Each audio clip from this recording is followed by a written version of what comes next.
I could talk with you all for much longer, but we only have time for one more question. What is your best career advice for someone looking to become a leader at Extra Space? That's a really great question, Amber. And I would say a couple of things. First of all, own your results. The good, the bad, the ugly, whatever they are, they're your results. So if you're doing great things, continue to do that. If there's some things you need to work on, be aware of that. Make sure that you're very vocal with your supervisor about what you want. What are your goals? Your supervisor is going to be your biggest advocate, whether it's the same supervisor today as it was yesterday or not. Continue to be vocal about it. They are going to help you navigate those waters. Finally, be open to the feedback that they give you and implement it. If you do all the other things, but you don't implement that feedback that people are giving you to help you succeed, it's a waste. So make sure that you're owning your results, being clear with your supervisor, and taking that feedback and implementing it as soon as possible. I think a couple key things, to become a leader at Extra Space. I said one is always to be learning. I think, it's a continuous process. Doesn't matter how long you're with the company.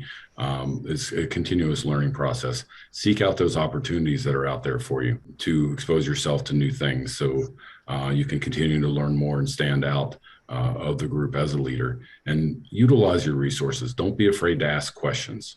That's probably one of the biggest things I can say, that in any position as you progress in this company, you have to be able to ask questions and be transparent and be vulnerable.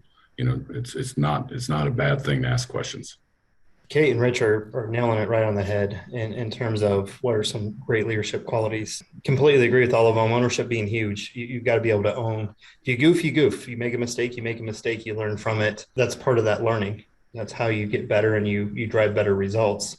And then being vulnerable, being willing to ask for, help from your leaders or even your peers, surrounding yourself with smart people. It's okay to not be the smartest person in the room, and having that vulnerability and some humility with that will actually guide you to opening your ears and actually paying attention and hearing a lot of things that you may have missed previously because you were so worried about what people thought of you. But by having ownership and then living our core values, integrity being one of the strongest guiding forces, it'll always drive you in the right direction. Couldn't agree more, Randy. Educate yourself, but be yourself. Don't ever lose who you are, because we're all really original. We all bring different things to the table. And I think that eclectic piece of keeping you and bringing that into a group environment it's priceless. And then lastly, you're going to meet a ton of people throughout your career, and pick and choose the different tools and make your own tool belt and develop your own management style. Thanks, everyone. It was really nice to get together and talk for Veterans Day. I just want to quickly mention our employee resource group at Extra Space. We just launched our ERGs, which it does include a Veterans and Military ERG. If you're interested in continuing to have conversations like this one, please join our ERG as a member or an ally.